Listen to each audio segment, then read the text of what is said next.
Je pense qu'il y a tout le monde. Donc, bonsoir à toutes et à tous. Déjà, est-ce que tout le monde m'entend bien? Oui, Ok, super. Donc, je vais d'abord vous demander de bien vouloir couper vos micros, si vous le voulez bien, pendant les présentations, et vous pourrez donc les rouvrir pour poser vos questions et pour faire vos remarques durant le temps d'échange à la fin. Et surtout, n'hésitez pas à nous indiquer dans le chat s'il y a des problèmes de connexion, si vous nous entendez mal. Voilà. Donc, tout d'abord, je tiens à remercier les intervenants qui se sont rendus disponibles ce soir. Donc, 4 personnes du campus de la transition et un professeur de l'ENS Paris-Saclay. Et je tiens aussi à remercier toutes les personnes qui assistent à la table ronde, donc principalement des étudiants et des étudiantes de l'ENS, mais aussi d'autres établissements, et la direction de certains départements de l'ENS et certains membres de l'administration. Donc, ce soir, on fait une table ronde pour parler des enjeux de la transition écologique et sociale dans l'enseignement supérieur, et spécialement à l'ENS Paris-Saclay. Et donc, on va discuter avec le campus de la transition. Donc, le campus de la transition, c'est une association qui est présidée par Cécile Renoir, qui est présente ici, qui est professeure de philosophie au Centre Sèvres et qui est enseignante à l'École des Mines de Paris, à l'ESSEC et à Sciences Po. Et cette association, donc, elle regroupe de nombreux enseignants-chercheurs, notamment, et qui ont pour objectif de promouvoir une transition écologique, économique et humaniste, et qui ont notamment travaillé sur les formations aux enjeux environnementaux dans l'enseignement supérieur, dans le cadre d'un projet qui s'appelle le projet Fortes, qui a été mandaté par le ministère de l'Enseignement supérieur, de la Recherche et de l'Innovation. Et donc, ils ont publié il y a quelques semaines le manuel de la grande transition. Donc, c'est un livre blanc dont on va parler en particulier ce soir. Donc, on a le plaisir d'accueillir pour cette discussion les 4 copilotes du manuel de la grande transition. Donc, Cécile Renoir, qui est la présidente du campus de la transition. Christian Goupil, qui est professeur à l'Université de Paris, qui est physicien de formation et cofondateur du laboratoire interdisciplinaire des énergies de demain. Christian Koenig, qui est un ancien professeur, directeur de la Grande École, fondateur et directeur de l'ESSEC à Singapour, et il est aussi directeur du programme BBA et directeur des affaires internationales. Ainsi que Rémi Beau, qui est chercheur post-doctoral en philosophie à l'Université de Bourgogne et qui est spécialiste de philosophie de l'environnement. Du côté de l'ENS Paris-Saclay, je tiens aussi à souhaiter la bienvenue à Volny Fage, qui est chercheur en sociologie et histoire des sciences à l'IDHES et qui est maître de conférences en histoire des sciences à l'ENS de Paris-Saclay. Et moi, je m'appelle Noam Marseille, je suis élève de l'ENS et je suis membre de l'association Terre à Terre et c'est moi qui vais animer cette table ronde ce soir. Donc maintenant, je vais vous présenter rapidement le déroulé de la soirée. Donc, dans un premier temps, je vais essayer de présenter les valeurs et le positionnement de Terre à Terre, qui est l'association d'écologie de l'ENS Paris-Saclay, et notamment sa démarche à propos des formations à l'ENS et qui justifie l'organisation de cette table ronde avec le campus de la transition. Ensuite, Christophe Goupil va nous faire une introduction aux enjeux environnementaux en présentant quelques constats clés concernant la situation climatique actuelle, qui sera bon de garder en tête pour le reste des discussions. Ensuite, on passera au cœur de la soirée, donc ce seront des échanges à propos du campus de la transition et du manuel de la grande transition, et notamment les liens et possibilités que cela ouvre pour l'ENS, notamment en termes de pistes potentielles d'innovation pédagogique. Et enfin, on va parler de ce qui va se passer après, donc des pistes pour la suite de la démarche au sein de l'ENS. Et on aura un dernier temps de questions-réponses dans lequel vous serez invité à vous exprimer et à faire aussi des remarques, bien sûr, et des commentaires. Donc, tout au long de la soirée, n'hésitez pas à écrire des remarques et des questions dans le chat. On en prend note et on posera les questions à la fin. Et veuillez noter qu'on enregistre cette table ronde et qu'on vous enverra le lien donc, ainsi qu'un résumé des points abordés dès que possible. Voilà. Donc, je commence tout de suite avec la première partie. Donc, Pourquoi nous avons fondé cette association, donc Terre à Terre à l'ENS? C'est d'abord en partant par des constats scientifiques. Ce sont des constats qui sont sans appel et qui expliquent que la situation environnementale se dégrade de manière plus que préoccupante et que les moyens mis en œuvre pour prévenir ces transformations qui affectent déjà très fortement les populations les plus vulnérables ne sont actuellement pas à la hauteur. Et notre génération, elle est spécifiquement concernée par les conséquences de ces choix de société passés. Et nous demandons donc, nous aimerions pouvoir participer aux choix présents. En tant que futurs enseignants, en tant que futurs chercheurs, ingénieurs ou simplement décideurs, nous sommes convaincus que nous avons besoin d'être formés aux enjeux socio-écologiques, c'est-à-dire les enjeux environnementaux et sociétaux actuels qui sont importants. Et pour être à même de mener nos recherches qui nous permettront d'apporter des solutions appropriées et de faire émerger des possibles souhaitables, pour être à même de former nous-mêmes les générations futures aux situations complexes auxquelles elles seront confrontées, pour être à même de diffuser et de mettre en pratique les solutions qui soient adaptées, toujours avec esprit critique, avec exigence et avec humilité. En bref, pour être à même d'assumer nos responsabilités, nous demandons à être formés. Et ce sera donc l'objectif général de notre démarche, qui est donc de travailler collectivement à l'adaptation des formations de l'ENS aux enjeux environnementaux. Nous avons pris l'initiative, il y a 2 ans de cela, d'agir concrètement en créant notre association. Et on souhaiterait aujourd'hui ouvrir un espace de dialogue entre les étudiants et les étudiantes, mais aussi notamment avec le corps enseignant et l'administration de l'école pour aller plus loin dans notre démarche. Donc c'est vraiment l'objectif de cette table ronde ce soir. Et donc, ça s'inscrit dans la continuité d'un travail qui avait été réalisé en 2018, lors duquel il y avait eu des enseignants, des élèves et des membres de l'administration qui avaient travaillé ensemble sur plusieurs thématiques en lien avec l'environnement. Et l'un de ces groupes de travail était centré sur les formations. Et à l'issue de ce travail, nous avions remis un rapport à la présidence et le poste de chargé de mission au développement durable, qui est actuellement occupé par Pierre Mella, avec qui nous sommes en échange, avait été créé. Et on souhaiterait donc poursuivre ce travail en lui donnant un second souffle et en recentrant sur le sujet spécifique des formations. Et à cet effet, nous avons pris contact avec certains membres du campus de la transition et nous avons échangé avec eux à propos du projet Fortes.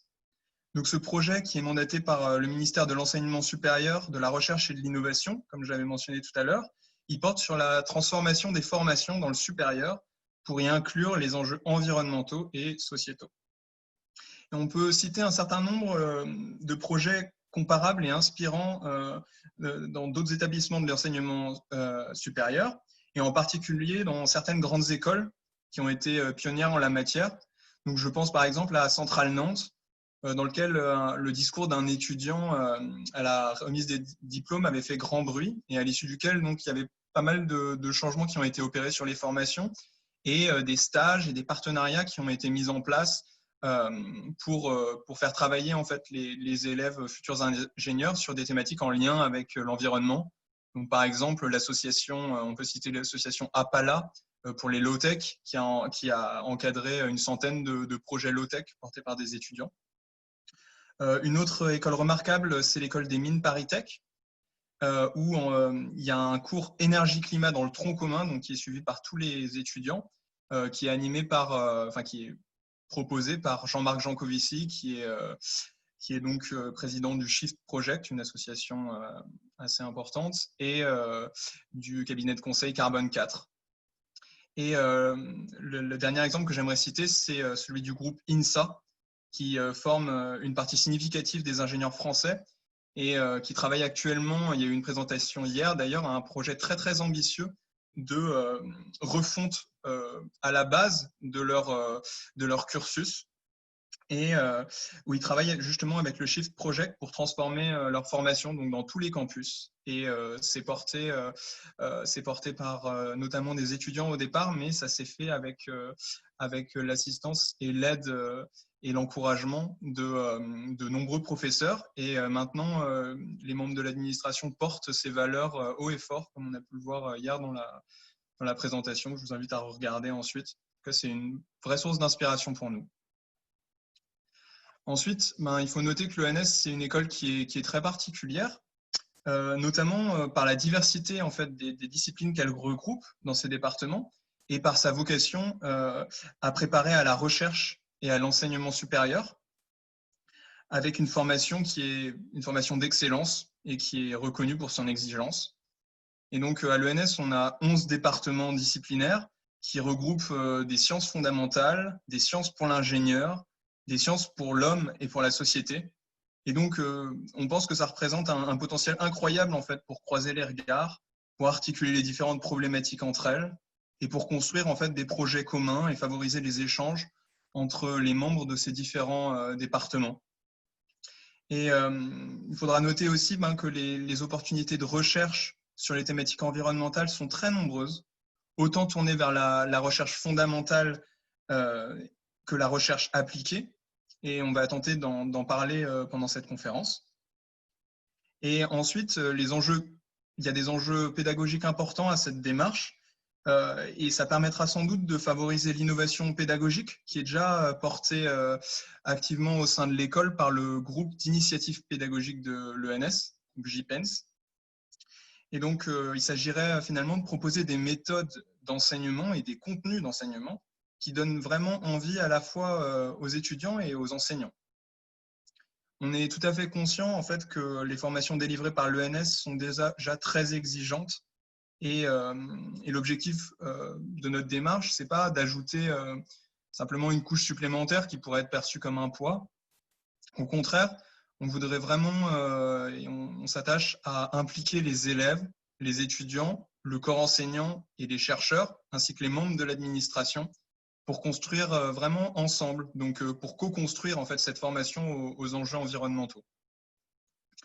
Et donc, il s'agira sans doute autant d'un travail de fond que de forme, qui nécessitera des expertises très poussées dans les différentes disciplines qui correspondent au département de l'école.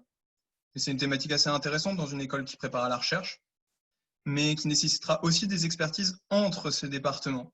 Parce que les thématiques environnementales, elles sont par essence pluridisciplinaires, tout en mobilisant parfois et très souvent en fait, des connaissances très poussées dans chaque discipline. Donc ça semble vraiment correspondre à des enjeux portés par l'ENS, à notre sens en tout cas, et ça ouvrirait donc des pistes de dialogue entre les départements et surtout entre les étudiants et les enseignants de ces divers départements. Et donc, on pense qu'en mêlant ainsi les regards et les expertises, cette démarche, elle ne manquerait pas de faire émerger des idées nouvelles. Et c'est ça qui semble assez intéressant d'ailleurs. Et en plus de la seule nouveauté, ça pourrait être des idées qui nous permettront de correspondre aux attentes des étudiants parce qu'ils y auraient été impliqués. Et de cette manière-là, ça ne manquerait pas de contribuer à notre bien-être au sein de l'école. On a tout à fait conscience à terre qu'il ne s'agit pas là d'une mince affaire, mais c'est un travail très concret qui permettrait peut-être d'ouvrir des pistes de solutions qui soient à la mesure des enjeux qui sont face à nous. Et il faut le noter, ce serait l'occasion pour l'école de prendre les devants dans le monde de l'enseignement supérieur et de la recherche et d'expérimenter en pratique des transformations qui soient pertinentes pour son adaptation aux enjeux environnementaux. Et ça permettrait certainement de placer notre école sur le devant de la scène internationale. Il s'agirait donc d'une expérience, aussi d'une expérience démocratique innovante et qui contribuerait, on l'espère vraiment, à renforcer la cohésion et le bien-être au sein de notre école. Donc, je vous remercie pour votre attention et je vais maintenant laisser la parole à Christophe Goupil pour une présentation des quelques constats clés concernant la situation climatique actuelle. Merci. Je vais vous faire une présentation sans transparent pour changer, en se plaçant tout d'abord à l'échelle de la planète Terre. et cette planète Terre, voir qu'en fait, la situation que l'on a, c'est une situation d'horlogerie. Effectivement, on reçoit du Soleil un rayonnement sous un angle qui est très très petit. Si on fait un bilan qu'on appelle un bilan radiatif et qu'on imagine une planète Terre qui n'aurait pas d'atmosphère, on reçoit de l'énergie du Soleil et on réémet cette énergie dans le reste de l'univers vers le fond diffus cosmologique qui lui est à 3 Kelvin. Si on fait ce bilan, on se retrouverait avec une planète Terre à peu près à moins 20 degrés Celsius. Pourquoi je vous dis ça? Pas pour mettre des chiffres en fin d'après-midi, tout simplement pour vous montrer qu'on a affaire effectivement à quelque chose qui est un bilan relativement délicat. Ce point est très très important puisque effectivement c'est l'existence de l'atmosphère, c'est l'existence effectivement de cet horizon que voit la Terre qui n'est plus le fond diffus cosmologique mais qui est les couches atmosphériques et qui fait qu'elle ne voit pas 3 Kelvin mais plutôt quelque chose qui est à 200 Kelvin, qui fait qu'on obtient aujourd'hui une température moyenne sur la planète Terre à 15 degrés Celsius. Il suffirait, et ça s'est passé autrefois, que l'activité solaire change et que l'atmosphère change pour qu'on soit à ce moment-là dans ce qu'on appelait la snowball, c'est-à-dire une terre complètement glacée. À ce moment-là, vous ne pouvez plus avoir la vie, il faut de l'eau liquide pour ça. Vous pourrez imaginer dans l'autre cas, peut-être beaucoup moins probable, qu'on aurait de l'eau sous forme de vapeur. Mais là, on pousse un petit peu, j'en conviens. Ce point, pourquoi est-ce qu'il est important? Parce que je crois qu'il est d'abord vraiment fondamental de comprendre que ça ne va pas de soi d'avoir une planète qui est vivable. Ça ne va pas de soi, nous en avons les conditions, mais ça n'a pas toujours été le cas. Ça ne va pas de soi en plus si on considère le vivant. Le vivant, c'est de la matière et de l'énergie. Énergie et matière sont indissociables, et c'est de la matière et de l'énergie dans des conditions bien particulières. C'est-à-dire c'est de la matière qui se trouve structurée grâce à un apport d'énergie de très bonne qualité qui est les photons du Soleil. Vous pouvez faire l'expérience avec une plante que vous mettez dans l'obscurité, mais à qui vous apportez de la chaleur, elle ne va jamais pousser. Il faut une énergie de certaine qualité. Ça, c'est très, très important aussi. On a affaire donc effectivement à quelque chose qui est cette horlogerie-là, et nous sommes, nous humains, dans cette chaîne qu'on appelle la chaîne trophique. Alors, on nous classe parmi les super prédateurs, mais à partir des végétaux, les premiers animaux qui vont consommer ces végétaux, et on est dans cette chaîne. Donc, si un maillon de cette chaîne s'effondre, le reste va s'effondrer, bien évidemment. Si on regarde les choses en termes d'énergie, il y a un chiffre dont on peut se souvenir, c'est que nous, mammifères humains, on a une puissance qui est de l'ordre de 1 watt par kilogramme. C'est à peu près ce qu'on est capable de délivrer comme puissance moyenne. Ce chiffre-là est important, pourquoi? Parce que si on le compare à ce que l'on met en œuvre dans nos activités de tous les jours, par exemple lorsqu'on est dans un véhicule, surtout si on est tout seul dans le véhicule, on se rend compte, et ça a été très bien montré par Jean-Marc Jancovici depuis très longtemps maintenant avec son concept d'esclave énergétique, qu'on fonctionne au jour le jour à 2 ordres de grandeur au-dessus. C'est un point très important. Pourquoi? Je ne vais pas donner beaucoup de chiffres ce soir, mais celui-ci est important, parce que ça signifie clairement que nous, humains, nous sommes par rapport au reste du vivant complètement désencastrés. Nous sommes à 2 échelles de grandeur en termes de consommation d'énergie au-dessus, et le problème qui est devant nous n'est pas un problème de gagner 5%, de gagner 10%, de gagner 20%, c'est un problème beaucoup plus important. Ça, c'est un premier constat. Le deuxième constat, c'est que jusqu'à la révolution industrielle, l'animal humain était comme les autres animaux. Il était dans la chaîne trophique, point final, c'est-à-dire que et la nourriture et toute l'énergie qu'on consommait étaient d'origine renouvelable. Donc ça pouvait être du bois, ça pouvait être autre chose, mais de toute façon, c'était du renouvelable complètement. Donc, in fine, ces choses-là provenaient archi-majoritairement de l'activité du soleil et de l'ensemble de la photosynthèse et de la chaîne trophique. La révolution industrielle peut se lire d'une certaine manière. Cette manière, c'est la suivante, c'est de considérer que l'animal humain, avec l'arrivée de la révolution industrielle, est le seul animal à avoir un gain de compétition, pour reprendre le terme, qui est d'acquérir une énergie qui est différente. Et c'est l'énergie qui est celle du charbon, puis beaucoup plus tard celle du pétrole, comme vous le savez. Cette énergie, elle est très différente de celle du soleil parce que ça n'est pas un flux, c'est une énergie de stock. Pourquoi est-ce que c'est à ce point différent? Bien, tout simplement parce que si vous êtes soumis à un flux d'énergie, vous ne pourrez pas consommer plus que ce qui vous est donné.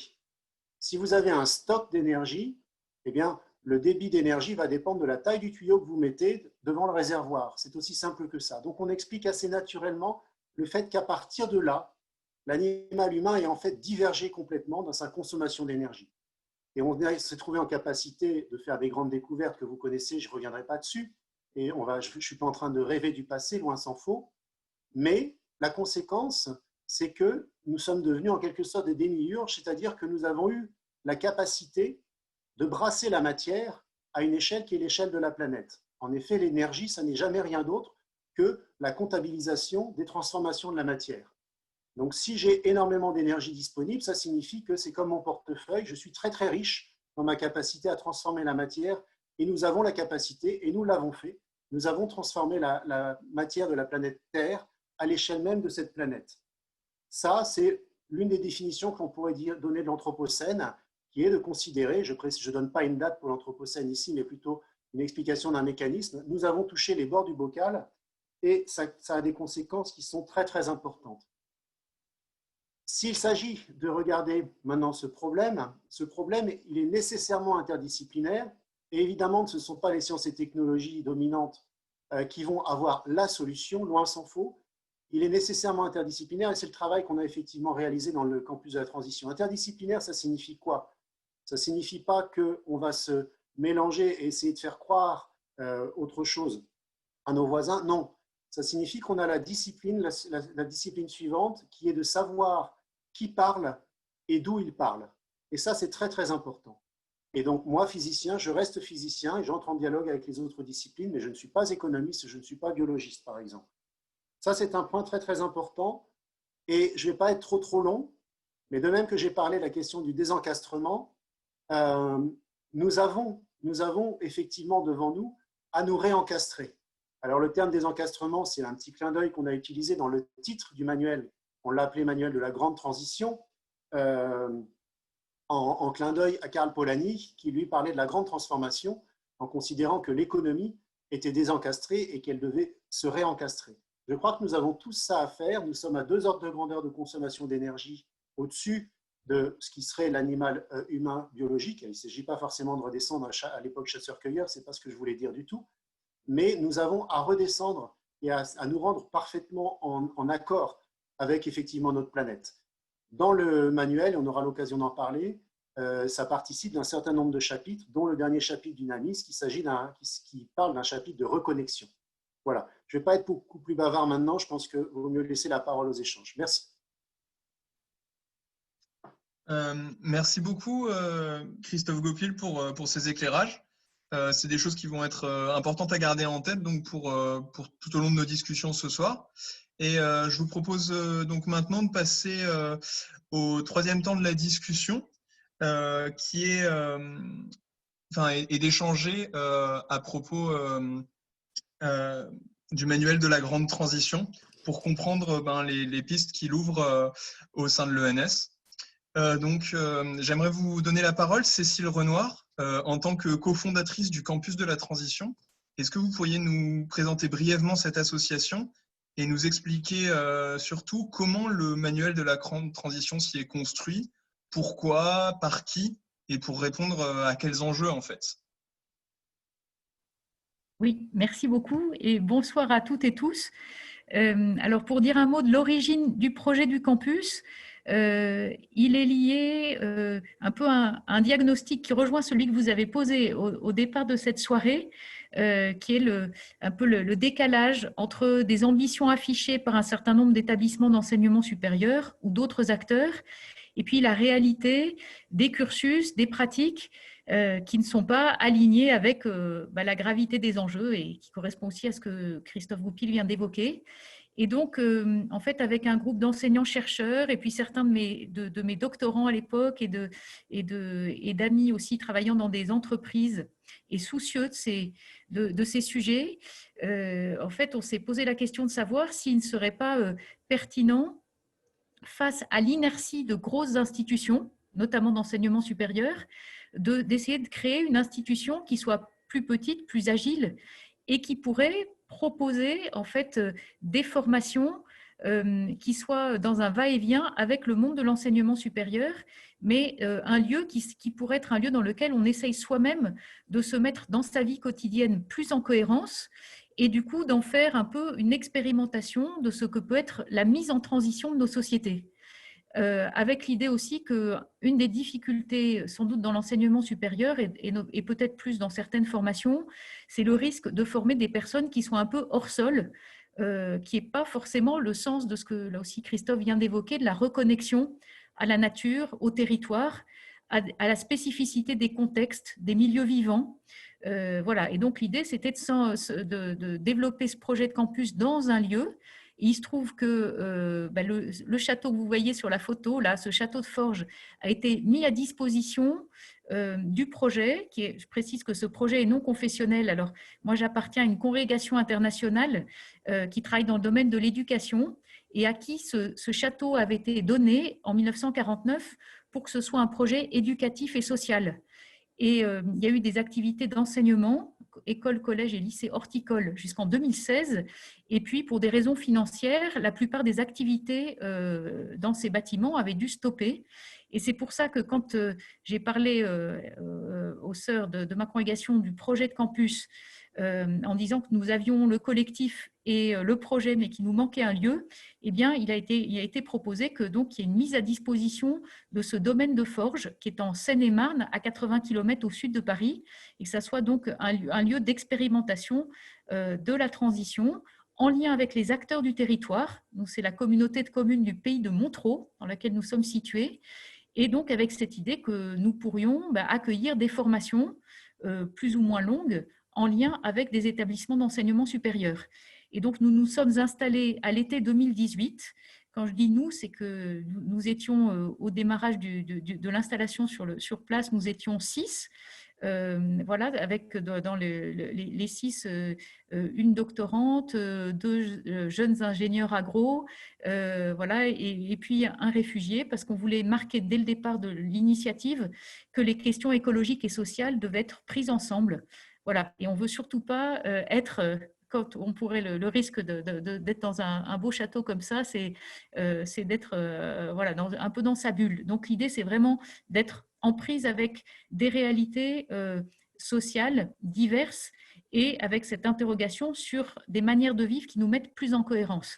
Et puis, nous avons commencé donc en 2018-2019 à accueillir l'une ou l'autre formation d'écoles comme Centrale ou l'ESSEC. Et puis, on a organisé avec le mouvement Colibri une formation de 2 mois qui a réuni 22 étudiants et il y avait 3 aussi professionnels. Et ça a achevé de montrer la pertinence du projet du campus. Et du coup, il se trouve qu'en juin 2019, j'ai eu l'occasion de rencontrer la ministre de l'Enseignement supérieur et pour présenter le projet du campus. Et c'était après quelques mois pendant lesquels justement il y a eu le manifeste pour un réveil écologique qui avait été publié, cette mobilisation d'étudiants de différentes écoles qui cherchaient voilà, à interpeller à la fois les directeurs d'école et puis les dirigeants du monde politique et économique. Et donc, en fait, la ministre et son directeur de cabinet voilà, ont perçu que le campus pouvait être comme une ressource pour pouvoir favoriser justement, notamment ce qu'ils exprimaient sous l'angle de la formation de tête de pont, c'est-à-dire être en lien avec des étudiants, des enseignants-chercheurs, des équipes de direction qui avaient le souhait justement d'avancer dans la mise en transition des territoires, mais aussi dans la réflexion sur la mise en transition des campus, à la fois les lieux physiques, géographiques, mais aussi cette réflexion sur la transformation des cursus. Et c'est comme ça que de fil en aiguille, à la faveur donc de discussions avec la ministre et son directeur de cabinet de l'époque, Nicolas Castoldi, on a demandé au campus de pouvoir piloter l'écriture d'un livre blanc sur l'enseignement supérieur à l'heure de la transition écologique et sociale. Et c'est comme ça qu'on a mis en place un premier groupe de travail qui s'est réuni donc au départ en septembre 2019, donc il y a un peu plus d'1 an. On était une douzaine, enseignants-chercheurs de différentes disciplines, avec aussi, il y avait je crois 2 étudiants du mouvement pour un réveil écologique. Et puis là, on a commencé à concevoir un parcours, ce qu'a donné in fine ce manuel de la grande transition qui va vous être présenté. Et on a travaillé en mettant en place 13 groupes de travail qui ont réuni à peu près 80 enseignants-chercheurs, quelques étudiants et quelques professionnels, praticiens du monde de l'entreprise notamment. Et on a travaillé dans des groupes de travail pendant toute l'année avec à la fois un travail par groupe qui correspond davantage à des ensembles de disciplines, par exemple autour des sciences de l'ingénieur, sciences du vivant, ou philo, droit, sciences politiques, etc., pour essayer de réfléchir à l'inscription des enjeux écologiques et sociaux dans ces ensembles de disciplines.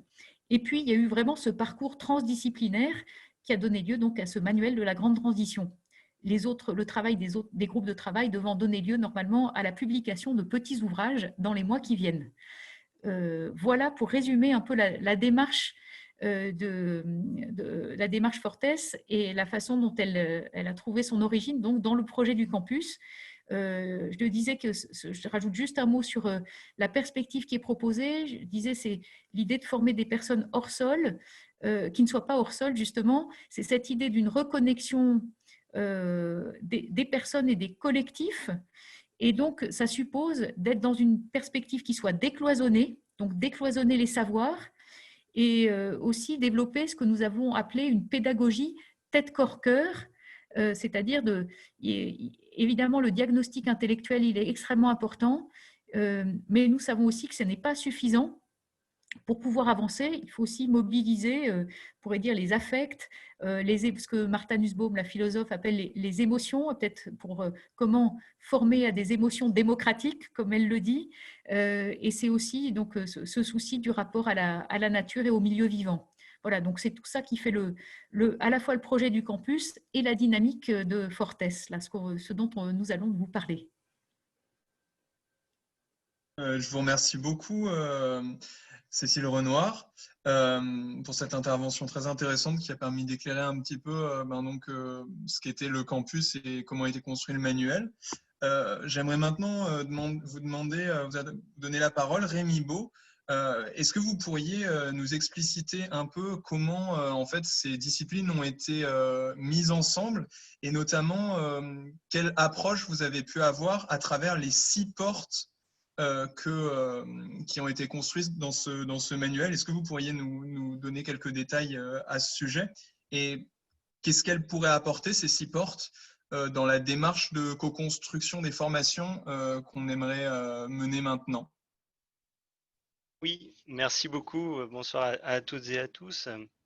Alors effectivement, je vais vous parler un petit peu de ces 6 portes, ce qu'on appelle donc qui correspondent aux 6 grandes parties de l'ouvrage. Si vous ouvrez le livre, vous pouvez être un peu surpris de découvrir ce découpage en 6 portes. Qui en réalité non seulement composent les parties de l'ouvrage, mais en fait ont structuré le travail collectif. Ont structuré le travail du collectif interdisciplinaire qui s'est réuni dans le cadre du projet Fortès. Voilà, on voit apparaître ces 6 portes.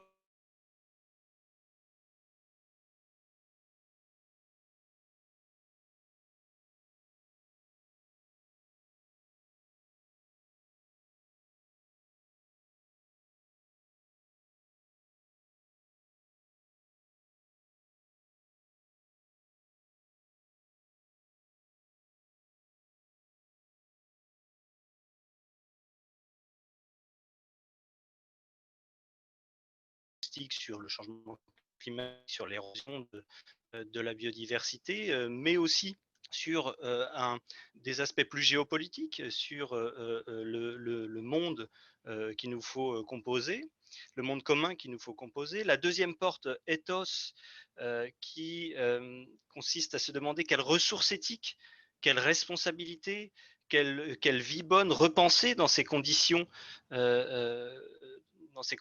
que l'on peut dire anthropocéniques, et dont le diagnostic avait été établi dans la porte Oikos. Troisième porte, nomos, qui s'interroge sur les métriques, sur les normes et sur la gouvernance qui encadre les activités humaines et sur la façon de repenser les manières de compter, les manières d'évaluer ces activités pour les rendre compatibles avec une transition écologique et sociale. Logos, la quatrième porte, qui consiste à s'interroger sur les récits de la transition, sur les mots employés pour décrire cette transition, s'emploie à dépasser la seule rationalité logico-mathématique et donc pour convoquer également les imaginaires, les arts, la littérature, et donc essayer d'ouvrir un certain nombre d'autres possibles à partir de cette convocation des récits. La cinquième porte, praxis, qui renvoie au domaine de l'action, qui essaye de penser les manières de se mettre en action aussi bien sur le plan individuel que collectif, et tout l'enjeu est de penser cette articulation entre l'individuel et le collectif, entre la transformation des modes de vie, des modes de consommation, mais qui ne peut pas se penser sans la transformation des modes de production. Et donc, comment on articule ces différents modes d'action. Et enfin, la dernière porte, d'Unamis, qui consiste à se demander quelles ressources psychologiques et pédagogiques, quelles ressources spirituelles mobiliser pour penser ce que l'on a décrit comme la reconnexion à la nature, à soi et aux autres. Et donc ces 6 portes étaient des outils pour construire un parcours interdisciplinaire et transdisciplinaire. Et en fait, elles ont été proposées au collectif de chercheurs qui, chaque chercheur, en fonction de quelle que soit sa discipline, s'est posé la question de savoir comment il pouvait apporter quelque chose à chacune des portes. Et donc, ça a forcé tous les chercheurs à sortir de leur approche disciplinaire. Et c'est la spécificité du travail collectif qui a été mené. Alors, le résultat, c'est que le livre, au fond, pour nous, corrigez si je trahis les autres coordinateurs, je crois que la spécificité et peut-être la valeur ajoutée principale du manuel, elle tient pas simplement à l'ensemble de savoir qu'il contient, mais bien à la méthodologie qu'il propose à partir de ces 6 portes. Parce que ces 6 portes, en fait, on peut les traverser, pas nécessairement, les parcourir pas nécessairement dans l'ordre qui apparaît dans l'ouvrage. On peut choisir d'entrer dans la réflexion sur la transition plutôt par la porte ethos ou par la porte praxis, parce que on veut se mettre en action, et donc on s'intéresse en premier lieu à la porte praxis. Et donc de ce point de vue-là, il y a une assez grande liberté sur les façons d'entrer dans la réflexion. Donc c'est une méthodologie qui a cet avantage-là, aussi bien lorsque l'on veut s'emparer du livre, que l'on veut construire une formation à partir du livre. On est tout à fait libre de commencer par la porte que l'on préfère choisir.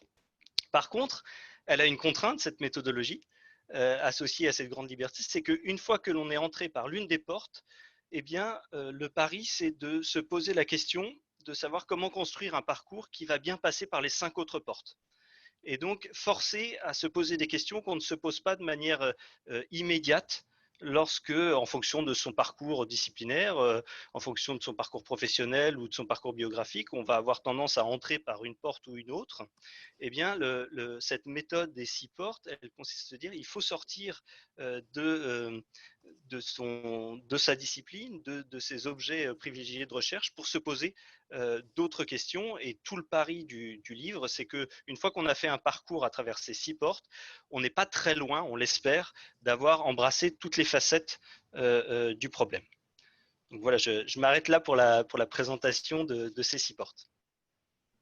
Je vous remercie beaucoup, Rémi Baud. Et donc, comme on a pu le voir et comme vous avez pu l'exposer à travers ces 6 portes, les questions environnementales sont liées à des questions sociales et elles touchent par essence à plusieurs champs disciplinaires différents. Mais tout de même, les domaines de recherche sont souvent construits dans des disciplines et, dans le cas de l'ENS, dans des départements bien précis. Et j'aurais voulu donc vous demander, Christophe Goupil, comment pensez-vous qu'il soit vraiment possible en fait, de concilier une recherche qui soit vraie dominante disciplinaire avec la pluridisciplinarité et surtout dans la pratique, est-ce que vous auriez des exemples concrets donc, de projets de recherche qui mêleraient les disciplines euh, qui pourraient illustrer ce propos? Oui, alors dans le labo qui est le nôtre, le laboratoire interdisciplinaire des énergies de demain, on a effectivement toutes les disciplines présentes. Euh, la question, c'est qu'on peut avoir une interdisciplinarité à plusieurs niveaux. Vous avez une interdisciplinarité qui existe depuis longtemps, qui est par exemple celle que vous observez entre les biologistes et les physiciennes et physiciens. Ça, c'est une interdisciplinarité qui semble aller de soi, mais qui déjà ne va pas nécessairement de soi. Parce qu'en fait, il faut déjà se redire ce que les mots veulent dire, pour ne pas dire repenser un peu des ontologies. Et donc, ça prend déjà du temps, contrairement à ce que peuvent croire peut-être certaines agences de recherche où il suffirait de mettre les gens autour d'une table pendant 3 ans pour que l'interdisciplinarité se fasse. En fait, l'interdisciplinarité, la première chose, c'est que ça prend du temps. Avec des disciplines qui sont éventuellement plus éloignées, moi, c'est le travail que je peux faire, par exemple, avec des économistes, en particulier avec Gaël Giraud, sur de la macroéconomie, en partant par exemple d'une vieille histoire, qui est l'histoire de la thermodynamique et de l'économie, qui dépasse la question de l'économie avec la mécanique, à la Valras, au fin 19e, début 20e. Et à ce moment-là, cette mise en dialogue est intéressante, mais elle prend beaucoup plus de temps. Donc c'est possible de travailler en interdisciplinaire, mais si la discipline si les disciplines sont éloignées, il faut accepter de prendre le temps en plus, éventuellement même s'engueuler, ça participe du débat et c'est fructueux et c'est utile. Donc avec les économistes, on a passé pas mal de temps déjà à moi, physicien, faire admettre qu'un principe n'est pas une posture, à commencer par ça, et des choses comme ça. Et ensuite, entrer effectivement en dialogue pour arriver à construire, en l'occurrence, dans l'exemple que je vous cite, un modèle macroéconomique qui souscrivent à un certain nombre de lois physiques, mais qui ne soient pas en train de singer la réalité. Et donc, on a fait au bout du compte un modèle où on a séparé un monde physique d'un monde économique et on ne mélange pas les deux, sauf dans le fait que les deux entrent en dialogue. Et je crois que l'interdisciplinarité, elle est marquée par ça. On ne mélange pas les disciplines, mais on les fait entrer en dialogue. Et en ce sens, c'est plus exigeant, mais c'est ce qui permet d'avancer. Donc, c'est un exemple de travail interdisciplinaire. Et je crois qu'il y a beaucoup d'autres exemples qu'on pourrait citer. Je ne vais pas être trop bavard, sauf si on me repose des questions précises là-dessus. Je vous remercie beaucoup pour ces perspectives, enfin, ces éléments de réponse et ces exemples plutôt inspirants de ce point de vue-là. J'aimerais maintenant me tourner vers vous, Volnifage, pour vous demander en fait de revenir sur vos expériences en tant qu'enseignant-chercheur au département des sciences sociales à l'ENS.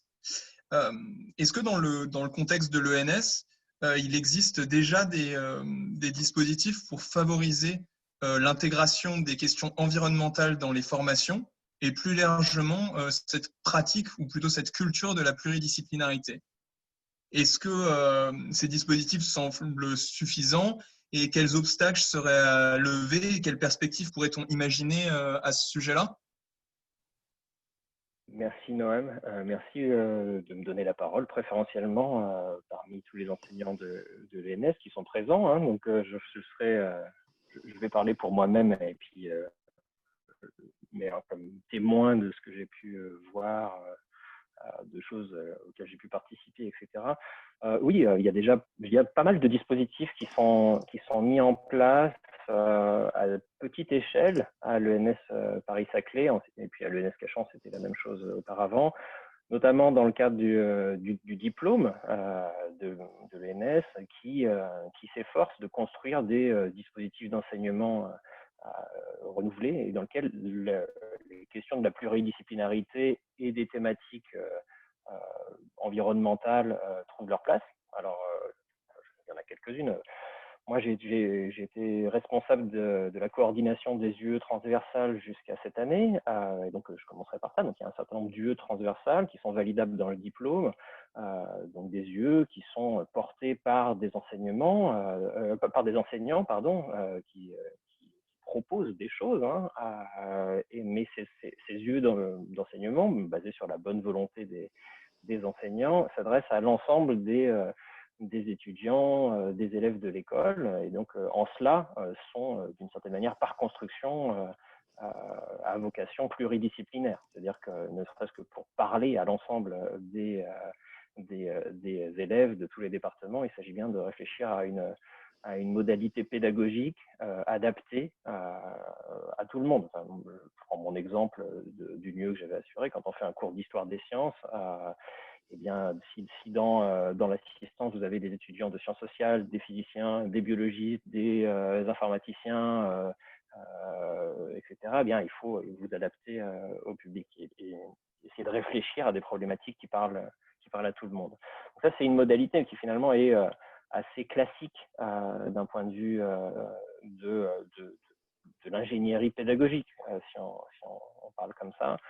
Il y a une autre modalité dans le diplôme qui sont des conférences de diplôme. Alors, on peut, des fois ça marche moins bien, mais l'idée des conférences des diplômes, c'est quand même qu'il y ait des conférences qui s'adressent à l'ensemble l'ensemble des étudiants de l'école sur des thématiques qui sont choisies de manière à ce que ça parle à tout le monde. Et donc les questions environnementales ont aussi trouvé leur place, mais comme d'autres questions, etc. Bien, donc ça, c'est une autre modalité. Une troisième modalité, je dirais, c'est quelque chose de beaucoup plus embryonnaire. C'est embryonnaire aujourd'hui, c'est la construction de parcours pluridisciplinaires, réellement pluridisciplinaires. Donc, c'est des choses qui sont là pour le coup pas liées au diplôme, hein, mais j'ai en tête le parcours, par exemple, le master sur l'intelligence artificielle qui a été mis en place il n'y a pas si longtemps que ça, où j'ai des étudiants de sciences sociales qui se sont inscrits dans ce parcours d'informatique et où l'enjeu est de rattraper les retards et de construire des formations où on construit, je dirais, un dénominateur commun à des disciplines diverses sur une thématique, donc des formations qui sont plus centrées sur une discipline, mais sur une thématique donnée. Et pourquoi pas, enfin, je veux dire, il serait envisageable d'utiliser ce même type de dispositif en mettant en avant non pas l'intelligence artificielle, mais des enjeux environnementaux. Ça ne me choquerait pas, en tout cas, personnellement. Puis après, il y a d'autres supports où moi aussi je suis engagé autour des questions de la scène de recherche, donc qui mélangent les questions artistiques et les questions scientifiques. Donc l'ENS Paris-Saclay s'est doté d'un grand équipement qui est une scène artistique d'ampleur dans lequel nous travaillons actuellement à une programmation, à des formations qui soient ouvertes et qui surtout qui soient attractives pour l'ensemble des disciplines de l'école et plus largement du campus de l'Université Paris-Saclay, et où les enjeux évidemment sociétaux, parmi lesquels les enjeux environnementaux occupent une place centrale, eh bien, trouveront leur place. L'idée étant que les approches pluridisciplinaires impliquant également des artistes, etc., peuvent permettre une réflexivité encore plus grande autour de ces questions-là. Bref, tout ça, c'est tout ce qui existe. Je ne mets pas tout ça sur le même niveau, hein, c'est-à-dire qu'on n'est pas du tout dans le même type d'insertion pédagogique. Il y a même pas, voilà. Ce que je veux dire, c'est qu'il existe des outils. Et bon, là, je vais parler que pour moi, mais il me semble qu'ils sont très largement sous-utilisés. C'est-à-dire qu'aujourd'hui, ne serait-ce que dans les UE transversales, il y a une sous-fréquentation de ces UE transversales qui pourrait être bien supérieure, alors qu'il y a un intérêt des élèves. Et donc, vous m'avez posé la question des freins. La question des freins, pour moi, aujourd'hui, c'est un frein purement organisationnel. C'est-à-dire qu'on a une structure qui est liée à l'histoire de l'ENS, qui est liée à l'histoire de l'université française, qui est liée à l'histoire des agrégations, qui est liée à l'histoire de tout un tas de paramètres, qui fait que c'est très difficile de dégager du temps dans les emplois du temps pour permettre des enseignements transversaux, c'est-à-dire réellement ouverts à l'ensemble des départements, pas seulement sur le papier. C'est-à-dire que, voilà. Donc ça, c'est un frein purement pratique, hein, mais il me semble que ce frein pratique, en fait, il est le révélateur d'un frein frein intellectuel ou d'un frein de conception, enfin, à la fois un frein intellectuel de ce qu'il est important d'enseigner quand on est dans une ENS et un frein de culture disciplinaire, je dirais, mais même moi-même, j'ai été formé à cela, hein, qui consiste d'abord à mettre en avant les enjeux de sa propre discipline, en l'amendant, en la décorant un peu, avec quelques danseuses pour donner le change, mais il y a toujours un peu une réticence à passer un cap supérieur et à se poser réellement la question d'une formation à sa discipline qui réfléchirait du positionnement de sa discipline autour d'enjeux sociaux plus larges. C'est-à-dire vraiment avoir une formation, par exemple un physicien, je dis ça parce qu'il y a des physiciens qui en parlaient, puis parce que moi-même je suis physicien à la base. Donc, qu'est-ce que c'est qu'un physicien? Un physicien, c'est pas seulement quelqu'un qui est bon en physique, qui est capable de faire des calculs, de faire des expériences, d'avoir des analyses de physique. C'est aussi quelqu'un qui est capable d'être physicien dans la société, donc de se poser la question de qu'est-ce qu'il fait, qu'est-ce que je suis en train de faire. Et donc la vraie question, à mon avis, qui se pose derrière tout ça, sur la faisabilité à l'ENS, mais ailleurs, j'imagine, c'est quel sens donner à ces enjeux de formation autour de l'environnement, sens pour les décideurs universitaires, pour les organisateurs, pour les concepteurs de formation, pour les directeurs de département, etc. Quel sens ça a? Voilà. Et de croiser ça avec le sens qu'ont les formations pour les étudiants eux-mêmes. Parce que ça, c'est quelque chose qui me remonte beaucoup aux oreilles en tant qu'enseignant dans les UE transversales. Évidemment, moi, j'ai accès à des élèves qui sont sensibles à ces questions, vu qu'ils choisissent les UE transversales, qui sont des options. Donc, mais là, il y a une question vraiment du sens de ce que c'est, encore sur cette histoire de physicien, c'est la métaphore que je file, hein, mais c'est vrai pour toutes les disciplines. Qu'est-ce que c'est que de faire de la physique quand on est rentré à l'ENS en physique? Ça peut être rêver de faire de la cosmologie pour vivre séparé du monde. C'est vrai, ça marche. Il y a plein d'étudiants qui veulent faire ça. Mais il y a tout un tas d'autres étudiants pour qui ça ne suffit pas. Et où la question du sens de ce que c'est que d'être physicien dans le vrai monde, en fait, se pose. Et aujourd'hui, encore une fois, ce n'est que mon avis, je trouve que l'ENS est sous-emploie les outils qui permettraient de construire un sens plus riche, plus varié, plus ancré dans la société pour l'ensemble de ces étudiants. Voilà, je ne sais pas si j'ai répondu à la commande, mais voilà, je vais m'arrêter là. Je vous remercie beaucoup pour cette intervention qui éclaire beaucoup le contexte de l'ENS et qui permet peut-être de dessiner quelques pistes concrètes qu'il faudrait discuter par la suite au sein de l'école, bien sûr, pour pouvoir mettre en avant donc, une recherche et des formations qui soient pluridisciplinaires et qui soient tournées vers les enjeux environnementaux. Vous avez parlé de repenser au sens qu'on donne au métier de chercheur ou d'enseignant. Et ça fait écho aux réflexions qui sont menées du côté de l'INSA, où il y a toute une réflexion sur le fait de repenser les fondamentaux, donc le sens effectivement qu'on donne de leur côté au métier d'ingénieur.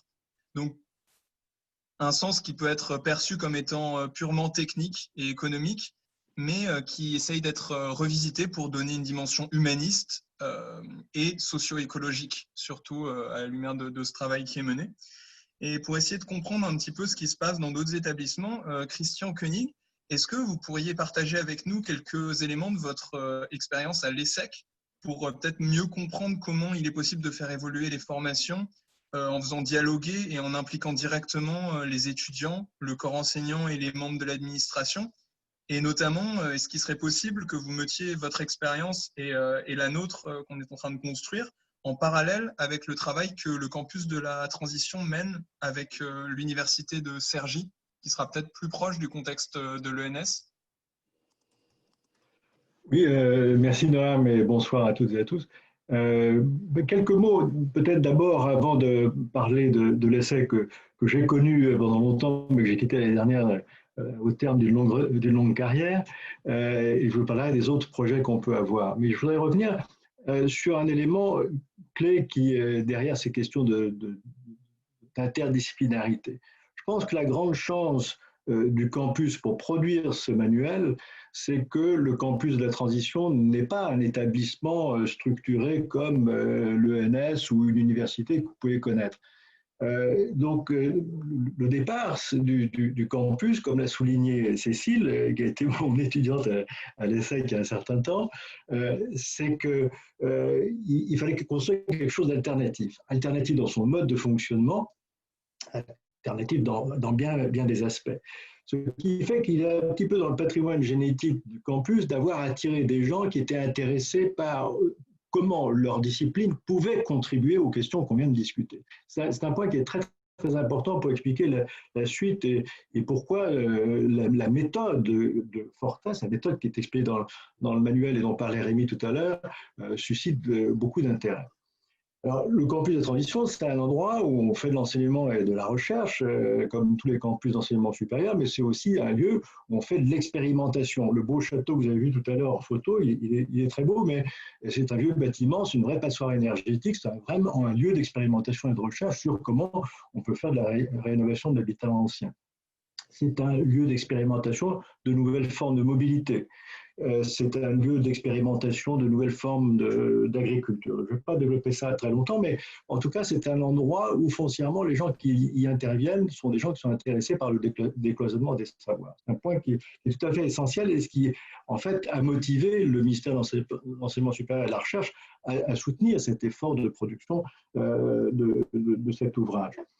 Je voudrais aussi, avant de revenir à votre question plus précisément, souligner que pour que ça marche, et c'est vrai dans les opérations de transformation que vient d'expliquer Volny et dont on pourrait parler sur CY, enfin l'ex-université de Cergy-Pontoise, pour que ça marche, il faut qu'il y ait des gens qui soient vraiment motivés, c'est-à-dire des profs et des chercheurs et des étudiants, on va en reparler, de différentes disciplines, qui vont montrer qu'ils ont un intérêt, cet intérêt que j'évoquais tout à l'heure, et peut-être une forme de plaisir. Moi, c'est quelque chose qui m'a beaucoup frappé dans le travail sur Fortes, avec beaucoup de gens qui venaient non seulement parler et d'apporter leur contribution, mais qui venaient aussi pour recevoir et qui apprenaient des tas de choses extraordinairement nouvelles et donc étaient animés non seulement par le souci de bien faire, mais aussi par une très très grande curiosité sur ce que un architecte, un designer, une philosophe, une juriste pouvaient apporter à une prof de littérature et réciproquement. Et j'en passe que on était quand même très très nombreux. Donc voilà sur le point de départ. On est en dehors des circuits habituels, ce qui est un point important pour non seulement produire des idées pour former, pour transformer, comme le sous-titre du bouquin, mais pour aborder la deuxième étape qui est transformer ce qui forme. C'est un peu le but de notre discussion maintenant sur les sacs. Alors les sacs, comme je vous le disais, je l'ai quitté l'année dernière, mais moi mon expérience c'est qu'effectivement on tâtonnait. Quand je suis parti, il y avait... Moi, je dirigeais une grande alliance internationale qui s'appelle Council on Business and Society, où au fond, on parlait beaucoup de choses sans vraiment avancer sur des choses très, très concrètes de comment on pouvait répondre aux attentes des étudiants, comment donner du sens, comme vous l'avez dit tout à l'heure, ce qui est un phénomène assez global qui ne touche pas les étudiants de l'ENS Saclay, mais qui touche tous les étudiants de France, d'Europe et sans doute du monde. Et la démarche qui a été mise en œuvre, c'est comme beaucoup, et ce qu'on verra avec l'université de Cergy-Pontoise, c'est un peu la même chose. C'est d'abord des gens qui sont très engagés, c'est-à-dire il faut une forme de leadership très engagé, quelqu'un qui y croit. C'est à la fois le directeur général de l'ESSEC, je ne vais pas donner des noms parce que vous ne le connaissez pas forcément, et qui a mandaté une de mes collègues profs, qui a été également mon étudiant il y a quelques temps, pour mener à bien un projet, parce qu'un prof sait convaincre des profs. Un prof sait, par son expérience, convaincre des étudiants d'apporter sa contribution et elle a su aussi mobiliser des gens du staff, j'y reviendrai parce que c'est une dimension tout à fait essentielle. Dans le cas de l'université de Cergy-Pontoise, il y a un phénomène intéressant. C'est une université qui a changé considérablement, qui a changé de statut, qui est devenu un grand établissement, qui a changé de nom, puisqu'elle s'appelle maintenant CY, Cergy Paris Université, et qu'elle a fait ce changement de nom à l'occasion de l'absorption d'une école d'ingénieurs, une école indépendante qui existait à Cergy. Et c'est à l'occasion de cette absorption et de la création d'une nouvelle école qui s'appelle CY Tech que le président de l'université, François Germinet, s'est dit mais c'est l'occasion de faire plus que de changer de nom, c'est de transformer l'université et devenir au fond la première université de la transition.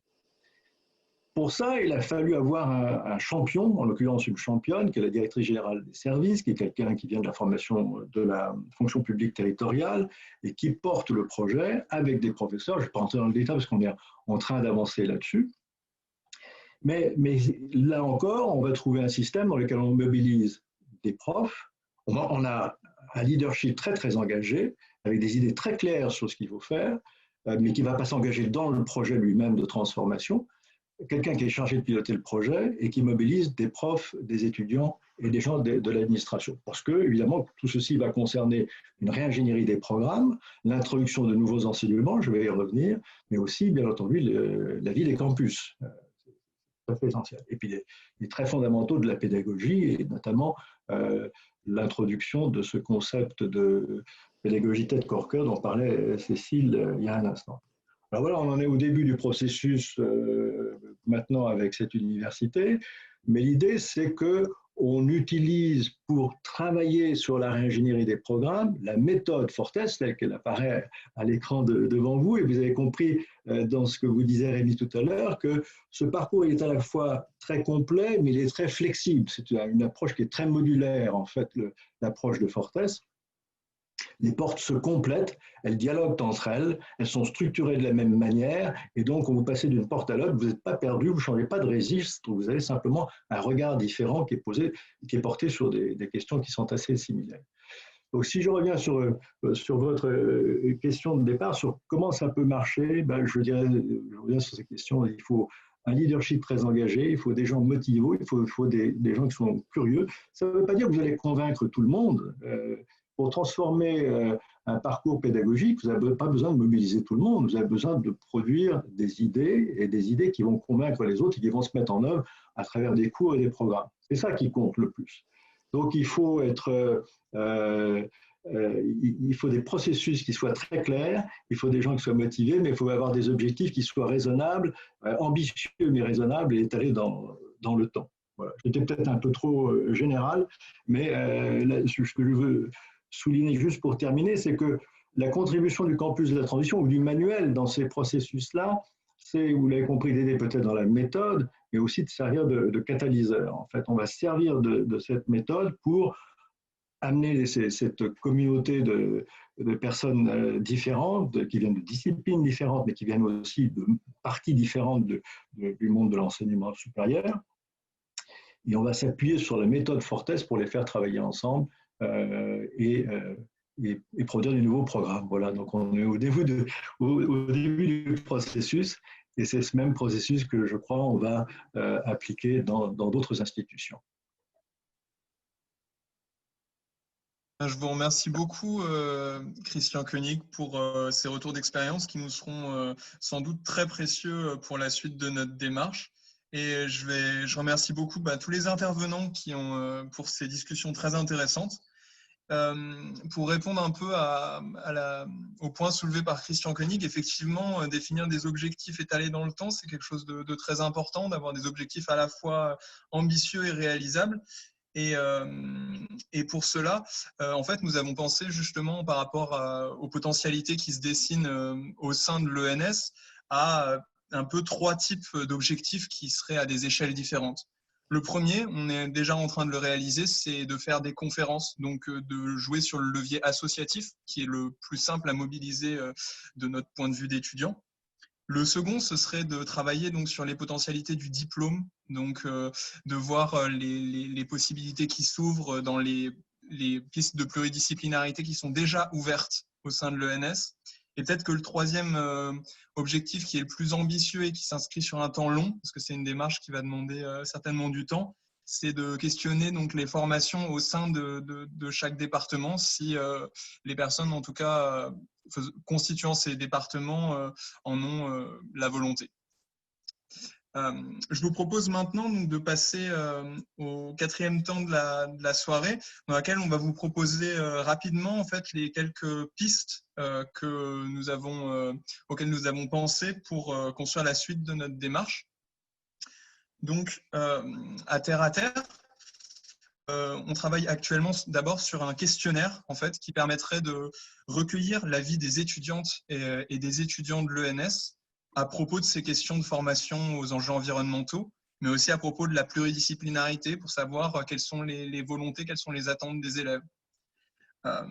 Et puis surtout pour les modalités pratiques qui leur conviendraient et voir ce qui existe déjà et voir ce qui pourrait être créé, ce qui leur conviendrait. Et on va faire de notre mieux dans ce questionnaire pour garantir sa représentativité, c'est-à-dire pour recueillir les avis le plus fidèlement possible et pour recueillir des avis qui soient représentatifs de la communauté étudiante, donc assez divers. Et on souhaiterait donc pour cela engager un dialogue avec des enseignants et des chercheurs du département de sciences sociales, notamment pour bénéficier de leur expérience et de leur assistance si ça les intéresse. Et on envisage aussi de co-construire avec l'équipe enseignante un questionnaire qui serait à destination justement de l'équipe enseignante parce que de par leur expérience au sein de l'ENS, ce serait très intéressant de voir quelles pistes émergent quand on leur pose ces questions-là. Et donc, s'il y a des enseignants qui sont intéressés par mener ce travail, on serait très intéressés. Ensuite, on aimerait aussi, donc avec l'aide notamment de Pierre Mella, qui est chargé de mission développement durable à l'ENS, et avec qui on échange depuis le début de l'année, et avec Emeline Faugère, dont on a remarqué en fait les travaux très inspirants concernant l'innovation pédagogique au sein du groupe d'initiatives pédagogiques de l'ENS qui s'appelle JPENS. Et on souhaiterait organiser avec eux des groupes de travail et des ateliers d'intelligence collective qui pourraient regrouper des étudiants, des enseignants et des membres de l'administration. C'est encore en discussion, voilà, mais c'est quelque chose qu'on aimerait construire. Et pour valoriser ce travail, il faudrait définir des axes de travail. Donc, des axes possibles sont bien sûr les portes dont on a parlé avant.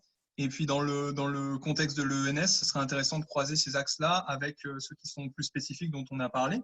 Donc, notamment la pluridisciplinarité, comment croiser les disciplines de manière fertile. Ensuite, les potentialités du diplôme, ce qui existe déjà, et aussi les fondamentaux. Donc, qu'est-ce qu'on considère comme étant fondamental pour un chercheur ou pour un enseignant. Ensuite, il y aurait bien sûr les perspectives de carrière possibles, notamment dans la recherche sur les thématiques environnementales. Et donc, ça pose la question des financements de l'école et des financements de la recherche plus généralement à ce sujet-là. Et donc, on peut penser au fléchage des thèses, contrats doctoraux pour normalien. Il y a un autre axe qui est très important, qui est l'adaptation des emplois du temps. Parce que effectivement, comme l'a mentionné Volnifage et comme on a pu le constater, ça peut être un frein pour ce genre de projet. Et on pourrait penser donc à l'ouverture de parcours innovants qui soient modulables et adaptables un petit peu par les étudiants avec un accompagnement et des pistes. Ce serait des points intéressants à discuter. Et ensuite, un autre axe de réflexion possible, ce serait donc l'adaptation des unités d'enseignement, donc des cours au sein de chaque département, en menant une réflexion donc sur les socles de compétences et de connaissances, c'est-à-dire les compétences qu'on pense qu'il est important d'acquérir en passant par un département et les connaissances associées. Donc ça regroupe en fait pas mal de travail de fond, mais qu'on aimerait vraiment mener ensemble. Et donc, nous serions très intéressés pour échanger à ce sujet. Et on pense vraiment qu'une telle construction des formations, ça permettrait aux étudiants et aux enseignants de dialoguer avec les membres de l'administration et les directions de département, et que ça pourrait contribuer de façon significative au bien-être et à la cohésion au sein de notre école. En tout cas, on pense vraiment que le jeu en vaut la chandelle. Donc, nous invitons chaque département à nous contacter pour nous faire part de leurs suggestions à ce sujet. Et nous vous tiendrons au courant, en tout cas toutes les personnes qui sont volontaires, de la suite de ces projets et de comment il est possible de s'impliquer. J'aimerais donc maintenant redonner la parole à Cécile Renoir pour un peu savoir quel rôle et quel accompagnement, si c'est possible, qu'est-ce qui serait envisageable de la part du campus de la transition pour ce projet. Oui, alors d'abord, bravo pour déjà tout ce que vous avez évoqué là, qui me semble des pistes extrêmement clair et puis qui indique bien qu'il y a différentes manières de situer les transformations possibles, un peu à partir de ce que vous percevez comme faisable dans différentes enceintes. Donc ça, je trouve que c'est cette approche-là qui est à partir aussi de ce qui est directement applicable et puis ce qui est une vision à plus long terme. C'est très intéressant de distinguer les plans. Après, je passerai aussi peut-être la parole à Christian, qui, à mon avis, aura des éléments, des échos possibles. Alors, sur l'accompagnement possible du campus, on peut imaginer différentes choses. Et là, je vais partir aussi un peu de l'expérience que nous avons, qui est une expérience déjà d'accueil d'étudiants ou d'enseignants-chercheurs qui sont intéressés justement par cette dynamique du campus. Et je reprends ce qu'évoquait Christian, le fait que nous sommes une petite institution agile qui n'a pas les contraintes d'établissement d'enseignement supérieur, ce qui nous donne aussi une liberté de manœuvre qu'on n'a pas forcément justement à l'ENS d'emblée. Et donc là, le fait de pouvoir accueillir sur place, alors là, il y a évidemment le confinement, on peut espérer que voilà, dans l'année, il y aura des moments déconfinés qui permettraient de venir sur place et d'avoir des interactions avec les équipes du campus, à la fois ce qu'on appelle le côté site ou écolieu, et puis les aspects labo, c'est-à-dire les aspects plus enseignement et recherche. Et là, je pense qu'il y a un peu au croisement des deux au campus toute une activité de recherche-action. Et ça, je pense que peut-être pour certains étudiants ou enseignants-chercheurs qui seraient intéressés à réfléchir, notamment en mettant en lien les échelles de l'action, en se disant qu'une échelle locale peut être aussi articulée avec une réflexion territoire ou réseau, et puis avec une analyse plus globale. Je pense que le campus représente un bon lieu d'expérimentation. Ça, je pense que Christophe pourrait aussi en dire quelque chose puisqu'il est impliqué dans ces projets de recherche-action avec le souci de la valorisation scientifique. Et d'ailleurs, là, c'est un peu peut-être un appel qu'on pourrait faire. C'est justement, nous avons des jeunes à la fois étudiants, jeunes diplômés, parfois jeunes docteurs qui sont avec nous au campus et on se dit qu'il y aurait vraiment des choses à creuser du point de vue de cet accompagnement scientifique de nos démarches. Et ça, je pense que l'ENS, en plus, justement, avec quand même parmi vous différentes disciplines qui sont représentées, voilà, et ce souci porté de l'interdisciplinarité, je pense qu'il y aurait des choses à imaginer. Et puis après, ce que Christian a décrit du point de vue de l'accompagnement possible par le campus de la mise en transition de l'Université de Cergy, voire d'autres établissements, ben, on pourrait imaginer quelque chose avec l'ENS, à voir un peu en fonction, j'allais dire, de l'appétence et des possibilités, soit à l'échelle, ça peut être en lien avec des associations étudiantes, mais aussi en lien avec l'administration, des enseignants-chercheurs. Voilà, mais peut-être que Christian, Christophe, Rémi, si vous avez des choses à rajouter, ce serait utile. Peut-être deux points pour ne pas compléter, mais renforcer ce que tu viens de dire.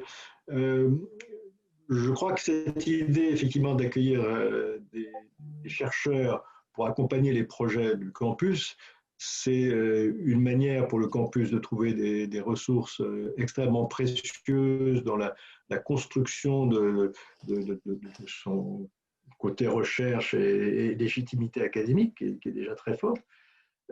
Et ça suppose aussi pour les chercheurs, généralement, de connaître un terrain qui est quand même tout à fait original. Alors, je ne vais pas faire un long développement sur la vie sur le campus, mais quand vous voyez à l'œuvre ce que c'est que la pédagogie Ted Corker, vous dites qu'il y a quelque chose qui est quand même très, très original qu'on ne peut pas avoir sur un campus habituel. Il n'y a pas simplement le fond ou la structure ou l'histoire du campus qui est un peu différente, mais il y a des choses qu'on peut faire sur un campus comme celui le campus de la transition à la Forge, qu'on ne peut pas faire ailleurs. Et pour un jeune chercheur, comme pour des profs, comme pour des étudiants, je crois que c'est une expérience qui est tout à fait unique. Et ce qui veut dire d'ailleurs que dans les dispositifs d'accompagnement qu'on envisage, par exemple dans cette mise en transition de CY, l'université CY, en commençant par l'école d'ingénieurs CY Tech dont je parlais tout à l'heure, il y aura un passage par le campus de la transition par Forge pour justement comprendre comment ça marche, parce que ça marche mais il paraît qu'il faut le voir pour le croire, mais il faut le voir en acte pour comprendre ce qu'il y a derrière. Il y a à la fois beaucoup de réflexions, il y a beaucoup de réflexions sur la pratique, il y a des méthodes d'animation qui fait que, pas simplement les étudiants, mais tous les gens comme moi et tous les gens qui ont travaillé sur le projet Fortes apprécient comme étant une vraie nouveauté porteuse de ce changement dont on parle. Oui, j'ajouterais pour compléter qu'il y a un certain nombre de sujets, des thèmes qui ne sont pas nouveaux. J'en citerai deux, par exemple les questions de la permaculture, ou bien la question de la réflexion sur les low-tech, qui sont des questions qui sont déjà abordées. Il y a une nécessité aujourd'hui de les porter à maturité. Je prendrai l'exemple sur les low-tech. Les low-tech viennent avec un acronyme qui a l'air anglo-saxon, mais en fait, le sens qu'on lui donne en France n'est pas du tout le sens qui lui est donné dans le monde anglo-saxon. On attribue... Pardon ? C'est un point très important. Oui, et on attribue au low-tech en France le caractère low-tech comme étant une vertu, alors que le monde anglo-saxon ne prend pas ce qualificatif du tout comme une vertu. C'est un exemple de problème de définition. Et si vous faites un sondage dans la rue auprès des gens demandant qu'est-ce que sont les low-tech, vous allez voir qu'en fait, on a un buisson de réponses, c'est-à-dire que c'est en fait un concept qui n'est pas encore bien établi. Or ça, je pense qu'il est très très important que ce soit saisi pour effectivement être établi, pour qu'on puisse commencer à faire science dessus, qu'on puisse commencer à faire une recherche dessus et aider. Et donc, on a effectivement besoin des jeunes chercheuses et jeunes chercheurs pour rentrer dans ces domaines-là et pour les porter à maturité, non pas pour en faire des purs objets académiques et intellectuels, mais pour au contraire leur donner l'âge de la maturité. Et je crois que c'est vrai pour les low-tech, c'est vrai pour la permaculture, qui n'est pas du tout un joyeux jardinage, mais qui est quelque chose qui est excessivement technique et dont je pense il y a des déclinaisons biologiques très très poussées qui peuvent être faites. Donc on a, au travers des deux sujets que j'ai cités là, mais il y en a d'autres, je ne vais pas encombrer le temps, on a là des éléments pour effectivement avoir une recherche nouvelle et qui soit vraiment une recherche, y compris fondamentale. Voilà. Ben, je vous remercie beaucoup pour ces interventions qui sont très intéressantes et très inspirantes.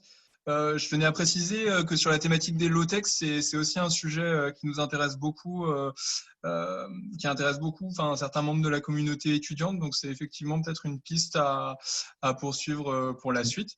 Revenez vers nous, bien volontiers. Super.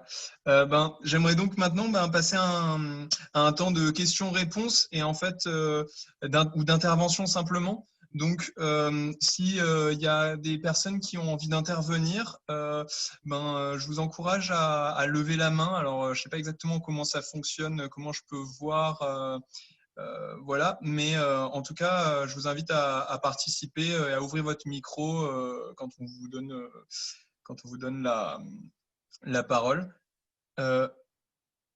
Alors, j'ai l'impression que je vois Jean-Sébastien Laurette qui a levé la main. Est-ce que vous voudrez vous exprimer ? Oui, donc déjà merci pour l'invitation. Donc peut-être je me présente parce qu'il y a pas mal de personnes. Donc moi je suis directeur du département d'enseignement et recherche de physique à l'ENS. Donc je connais bien aussi Volny depuis pas mal d'années. Donc tout ça est très intéressant. Moi j'avais un petit commentaire sur l'interdisciplinarité parce que c'est des choses qu'on entend depuis de longues années et qui recouvrent différents aspects, on va dire, plus ou moins avec des réflexions plus ou moins poussées. Mon expérience de ça et ma conviction, c'est que pour faire de la, entre guillemets, bonne interdisciplinarité, il faut des experts des domaines qui arrivent ensuite à se parler. Et j'ai l'impression que justement l'ENS peut donner beaucoup d'outils pour ça. Donc Volny en a parlé d'un certain nombre, mais par exemple justement le fait que le cursus soit sur 4 années et pas 3 années, avec cette année spécifique de parcours, peut être un levier pour vraiment acquérir des compétences réellement interdisciplinaires. C'est-à-dire d'avoir 3 années, c'est comme ça encore une fois, là je parle de mon point de vue, hein, je ne parle pas au nom de l'école ou quoi que ce soit, hein, je tiens à le préciser aussi. Mais de mon point de vue, justement, c'est les parcours dits interdisciplinaires qui sont dans le cadre du diplôme se servent de cette année spécifique de parcours pour justement avoir à la fois une formation dans sa discipline très forte et pouvoir se servir d'une année supplémentaire pour pouvoir aller justement aller vers de l'interdisciplinarité. Donc, et ce qui se met aussi en place, donc, dont a parlé Volnifage, c'est les années de recherche thématique. Donc, il a parlé de l'année de recherche en intelligence artificielle. Il y en a une nouvelle là, dans laquelle le département de physique est très impliqué. C'est une année de recherche sur les technologies quantiques. Donc là, on est un peu loin de la préoccupation, mais juste pour l'illustrer, elle est vraiment justement cette année-là faite pour faire de l'interdisciplinarité. Parce qu'en l'occurrence, on a mis des informaticiens, des physiciens, des gens plutôt de l'EEA ensemble pour que justement ils aient une année où de formation cette fois-ci, où ils apprennent entre guillemets à se parler, mais pas que sur du vocabulaire bien évidemment, mais aussi sur des enjeux dont on n'a pas forcément conscience. Un physicien, donc là je parle de technologie quantique, mais un physicien qui n'a pas forcément conscience des enjeux de l'informaticien, pourtant sur quelque chose qui pourrait paraître être de la physique. Quand on parle de mécanique quantique, c'est de la physique au départ. Donc voilà, donc il y a les outils. Alors on peut évidemment toujours faire mieux. Donc puis pourquoi pas, ça j'en sais rien. S'il y a effectivement des gens qui montent une année de recherche thématique plus sur les questions environnementales et le sujet qui nous intéresse aujourd'hui. Donc voilà. Ensuite, par rapport aux réflexions justement sur les emplois du temps, c'est vrai que c'est toujours une balance entre justement avoir cette possibilité d'avoir une formation renforcée disciplinaire et le fait de pouvoir aller faire des UE transversales. Donc il y a toujours cette balance à avoir qui n'est pas toujours évidente. Je pense que des réflexions sur ce sujet-là sont quasi continues, j'imagine. Donc c'était un peu les deux choses. Et peut-être la dernière chose aussi par rapport, là c'est plus une question par rapport à la démarche là justement de l'association, c'est que dans les formations, il y a différents niveaux de formation. Il y a comment on fait pour former des gens qui sont réellement très intéressés par ça, par les sujets que vous avez développés aujourd'hui, notamment par exemple, j'ai entendu dire pour aller faire une thèse dans ces domaines-là, par exemple à la sortie de l'école. Donc ça, c'est vraiment pour les gens, entre guillemets, voilà, dont c'est leur motivation première, comment on peut leur donner accès à ça. Et après, il y a une question peut-être plus générale, un autre niveau de formation qui est plus général au niveau de tous les élèves, comment on sensibilise un peu tous les élèves à ces enjeux-là via les formations. Donc il y a différents niveaux certainement d'intervention. Voilà pour le petit commentaire que je souhaitais faire. Merci beaucoup. Je vous remercie beaucoup pour votre intervention qui donne des éléments très concrets et très intéressants qui sont posés là-dedans. Donc, est-ce qu'il y a quelqu'un qui souhaiterait réagir parmi les intervenants de la table ronde? Oui, je veux bien réagir. Juste sur un point, je vous remercie beaucoup pour cette intervention. Je pense que vous, étudiantes et étudiants de l'ENS, vous avez une très grosse carte en main par rapport à cette question de transition et cette question d'interdisciplinarité. C'est que vous avez accès à des bourses de thèse, comme vous le savez, et que le cas des autres étudiants n'est pas forcément aussi confortable pour ça.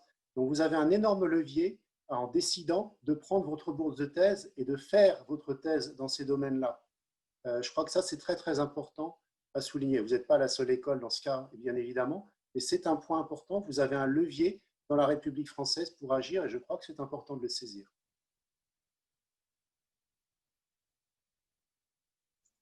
Je vous remercie pour cette réponse. J'aimerais quand même préciser quelques points, effectivement, un peu pour la position de terre à terre sur ces suggestions-là. C'est donc en effet, donc c'est très intéressant d'avoir ces options-là, de réfléchir à à des années spécifiques dédiées à une discipline en particulier, et spécifiquement donc les thématiques environnementales, par exemple, de faire des thèses là-dedans. Un ressenti qu'on avait en discutant ensemble, c'était que la pluridisciplinarité était ressentie, en tout cas par un certain nombre d'élèves, comme un petit peu tout ou rien, c'est-à-dire ou bien on s'engage totalement en faisant une année dans notre cursus en 4 ans dans une autre discipline, ou bien on reste dans une seule discipline. Et comme les formations sont très exigeantes dans chaque département, c'est pas évident, par exemple, quand on est au département de sciences sociales, de se dire qu'on va faire une année dans un département de sciences fondamentales. De même que l'inverse n'est pas évident non plus, parce que ça nécessite de rattraper beaucoup de cours. Et pour pallier cela, souvent on peut penser aux unités d'enseignement transversales, mais elles nous semblent en fait souvent concrètement compromises dans le sens où ça arrive sur un créneau particulier de l'emploi du temps qui est souvent pris par d'autres cours. Et donc, de toute façon, ce sont des options qui sont quand même très intéressantes et importantes à avoir, et on est très heureux de les avoir. En tout cas, moi, j'étais très heureux de suivre les cours en première année. Et donc, on pensait, en fait, on envisageait… Ah oui, Volnifash, vous avez une réflexion par rapport à ça? Juste pour compléter, pour rebondir à la fois sur ce que vous venez de dire et sur ce que Jean-Sébastien a dit, sur les UE transversales, ça fait longtemps qu'on discute de ces choses-là. Et la question de l'emploi du temps, elle est en effet sur la table chaque année. Je ne vais pas me faire le porte-parole de gens de ce que je suis pas. Je ne suis pas directeur de département, mais c'est un casse-tête en réalité de faire des emplois du temps et de maintenir des créneaux. Mais j'ai des discussions avec Caroline Dessat depuis au moins 3 ans pour travailler à sanctuariser des journées, des demi-journées pour ces UE transversales. Donc c'est des choses qui sont en train d'être faites. Mais moi, je vous encourage en tant qu'élève à affirmer votre désir que ça advienne.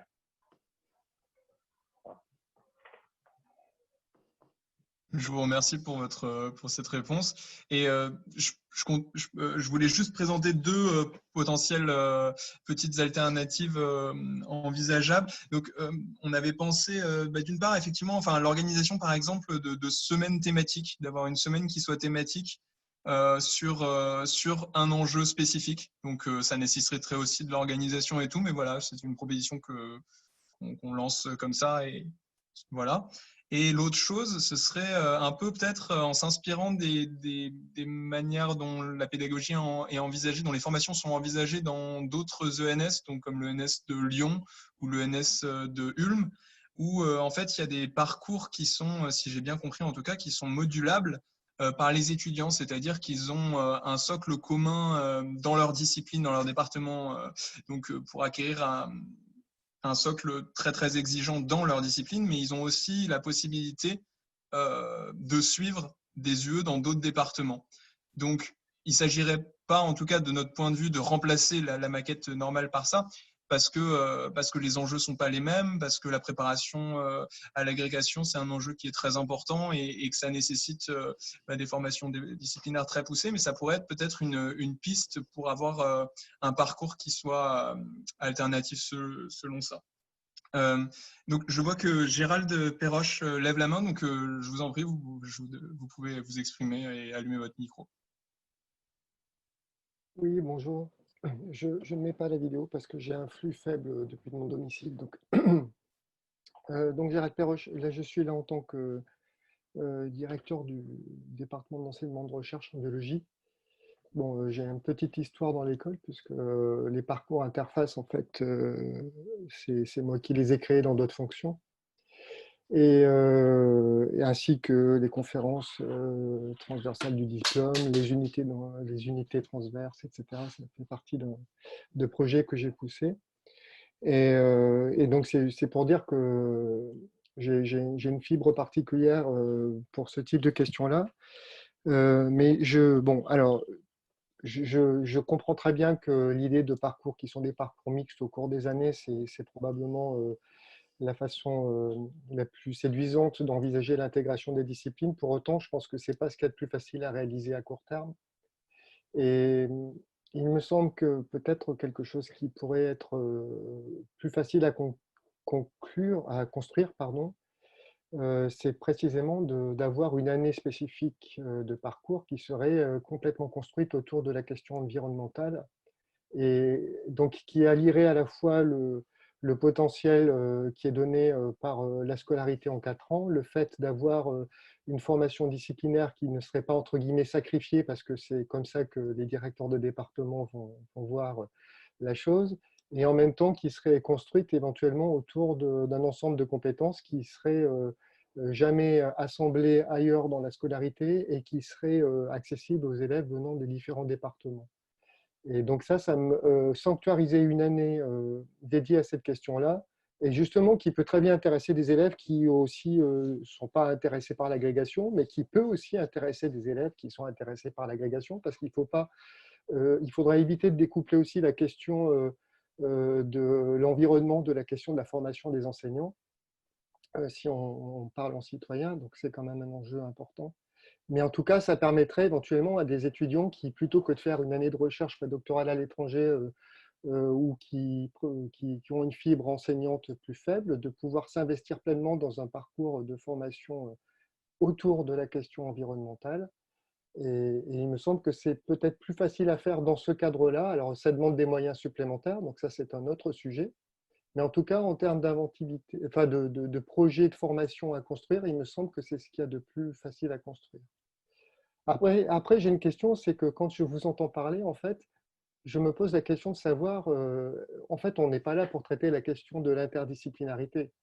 On est là pour traiter la question de la cause environnementale. Et je pense que là, il ne faudrait pas que vous refassiez le débat de l'interdisciplinarité, qui est un débat qui est souvent très compliqué en France. Mais peut-être qu'il faudrait arriver à recentrer un peu la problématique sur la question qui vous anime, qui est la question environnementale. Et peut-être qu'en recentrant davantage sur cette question-là, ça peut aussi peut-être vous permettre d'envisager des pistes qui sont nouvelles par rapport à ces questions anciennes de l'interdisciplinarité qu'on traite pas toujours très bien, mais même si on essaye de trouver des solutions. Bon, voilà, c'était un commentaire et une question. Je vous remercie beaucoup pour ce commentaire et cette question très très pertinent et très très intéressant. Effectivement, ça pourrait être une possibilité qui nous conviendrait bien, en tout cas qu'on aimerait très certainement soutenir, la création d'une année qui soit centrée sur les thématiques environnementales. Le sens de ma proposition avant n'était pas en tout cas de dire, enfin voilà, l'intérêt, je pense, qui est important dans cette démarche-là, c'est qu'on puisse jouer sur plusieurs plans et à plusieurs échelles de temps. Donc en définissant des objectifs à plus court terme qui soient plus faciles à mettre en place et des objectifs à plus long terme qui demandent plus de moyens. Et donc en effet, votre suggestion semble tout à fait appropriée. Est-ce qu'il y a des membres des intervenants qui souhaiteraient intervenir et répondre à cette question, peut-être en recentrant plus sur les questions environnementales et peut-être en justifiant à nouveau pourquoi c'est spécifiquement important en fait de former des enseignants et des chercheurs, spécialement plus que d'autres personnes, enfin différemment d'autres personnes aux thématiques environnementales. Très brièvement, je vais prendre ma casquette de physicien. Donc, j'ai appris la physique dans la génération avant. Je suis d'un Georges Pompidou, quoi. Voilà. Ce qui fait que c'est une époque où toutes les questions d'ontologie et d'épistémologie étaient à peu près absentes. J'ai découvert sur le tard que ce que je faisais était réputé être une science popérienne avec un principe de réfutation. Donc, plein de choses que je ne savais pas. Et en fait, mes collègues physiciens sont en partie aussi dans cette situation-là. Donc, on a nous-mêmes enseignants, pour pouvoir effectivement parler de la transition, on a à se former. On a accepté le fait que dans la discipline dans laquelle on est, on n'a pas tout. Et donc, c'est un travail important que de former les enseignants en premier lieu.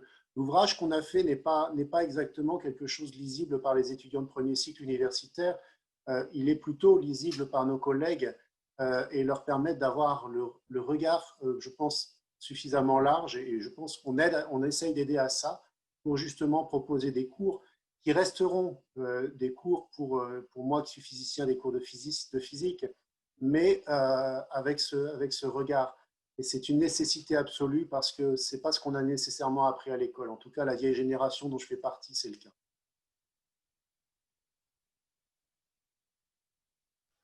Je vous remercie pour votre commentaire et je vous donne la parole tout de suite, Volny, je vous en prie.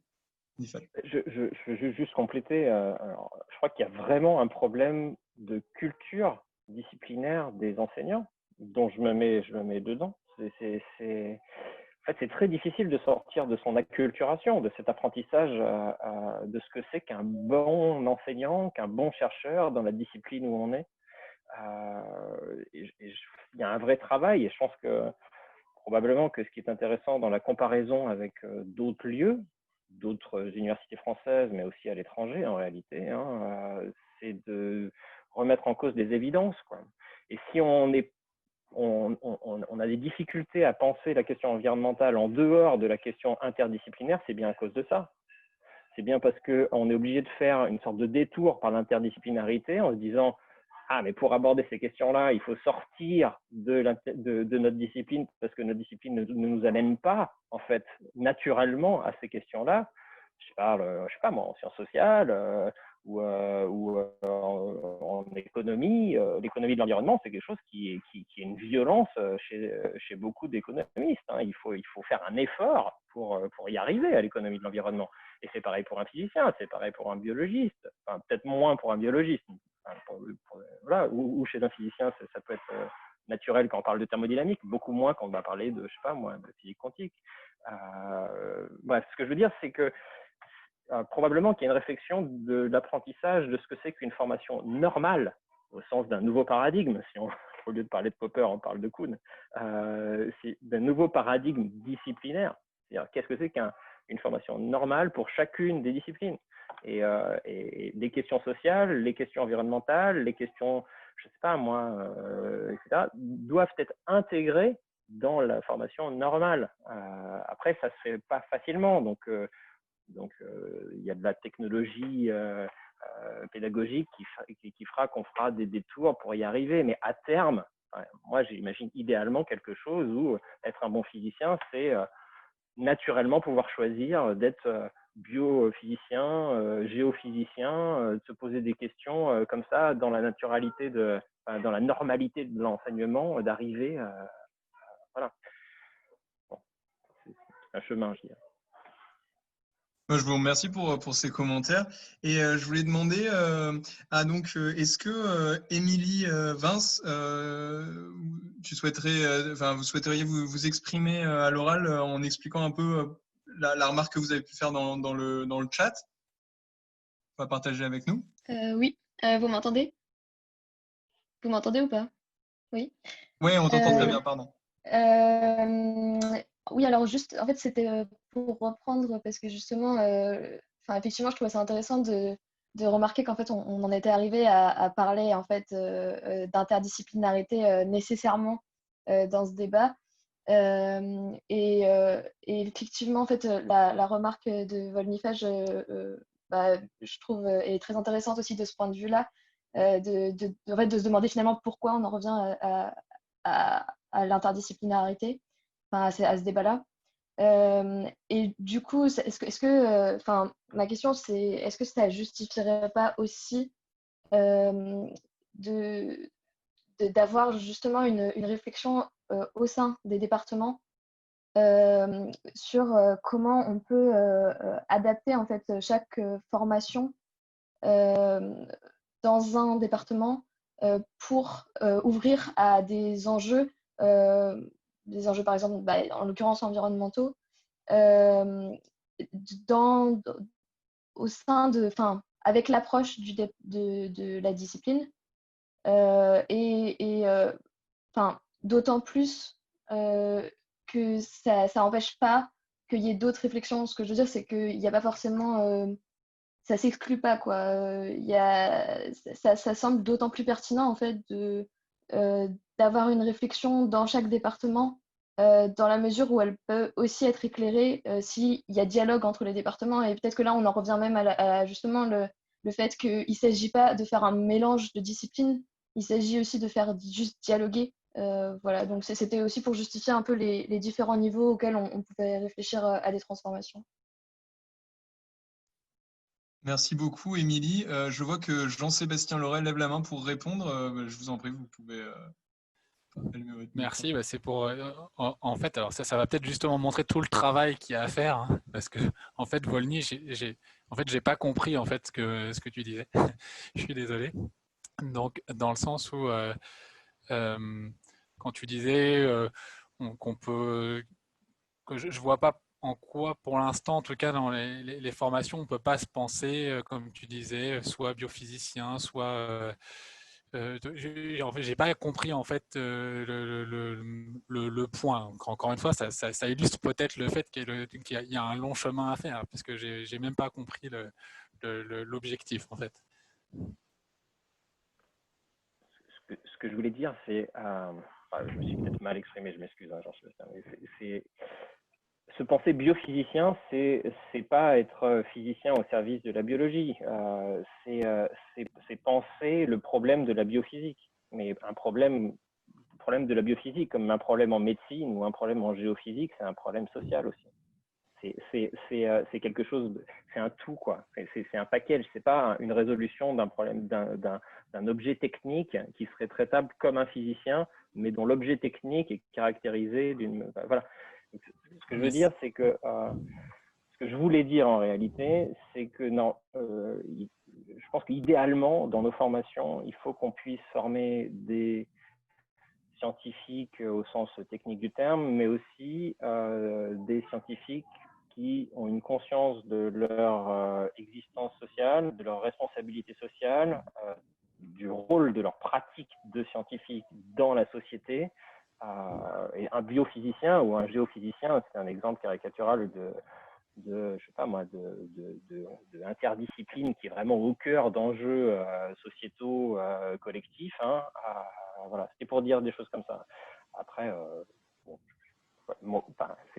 encore une fois, c'est un chemin. Donc, la question de la formalisation, de la manière dont on explicite les choses, c'est pas évident. Hein. Moi, construire un nouveau paradigme.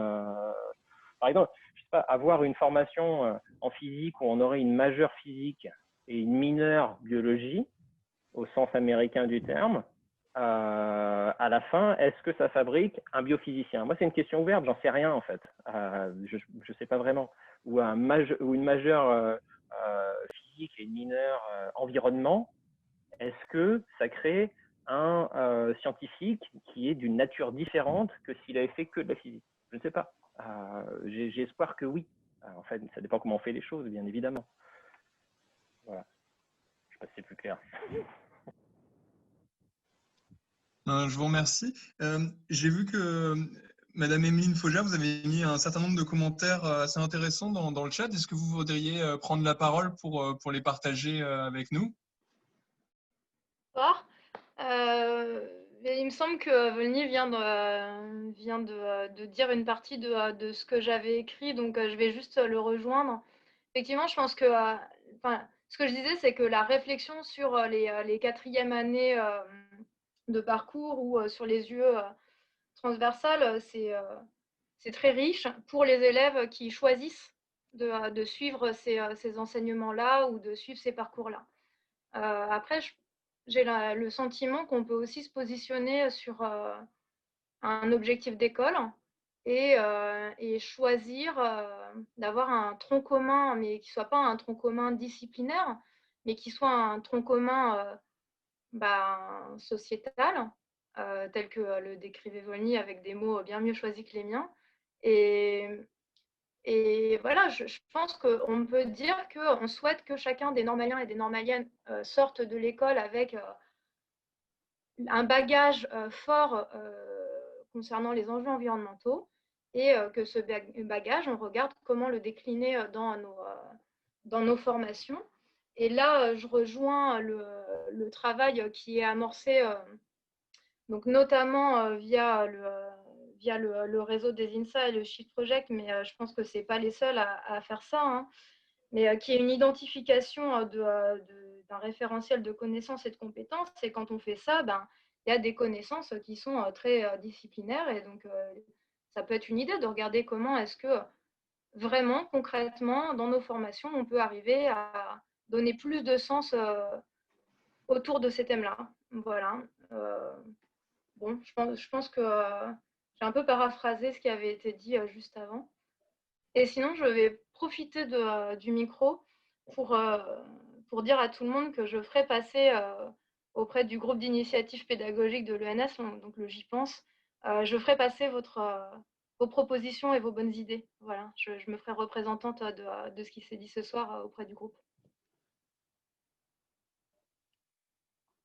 Merci beaucoup, Émeline Fogère, pour votre soutien et pour votre commentaire qui permet de remettre, d'expliquer simplement effectivement ce qui nous anime.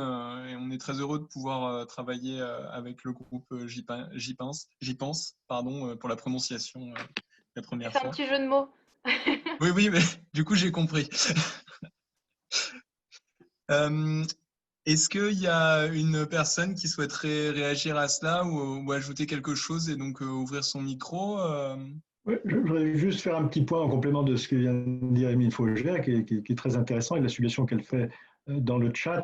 En fait, le manuel de la grande transition, il peut se décliner en référentiel de compétences. On est en train de travailler sur cette traduction-là, en fait. Et c'est un point très important à plusieurs points de vue. D'abord, pour que les institutions puissent bâtir des programmes de formation sur cette base-là ou d'autres bases, hein, mais aussi parce que les formations aujourd'hui ont besoin de formes de certification. Pas simplement parce que les réglementations le demandent, mais aussi parce que c'est moins le cas pour l'ENS, mais les entreprises qui vont recruter les diplômés dans différentes formations vont demander une forme de repérage des compétences acquises sur les questions d'environnement que nous venons d'évoquer. Alors ça, c'est un point très très important sur le manuel, mais sur la proposition que vous faites de faire une université d'été, c'est sans doute une bonne manière de commencer. Le campus le fait déjà et on serait ravis de vous accueillir. Je vous remercie beaucoup, Christian Koenig, pour ce mot de la fin. Et je vous remercie beaucoup d'avoir participé, spécialement tous les participants, et puis les personnes qui ont écouté et qui ont aussi donné leur avis, pris la parole. Ça a permis d'avancer beaucoup dans ce débat et de dessiner un peu plus concrètement des axes de travail pour la suite. Donc, on vous tiendra au courant des avancées des différents projets dont on a parlé.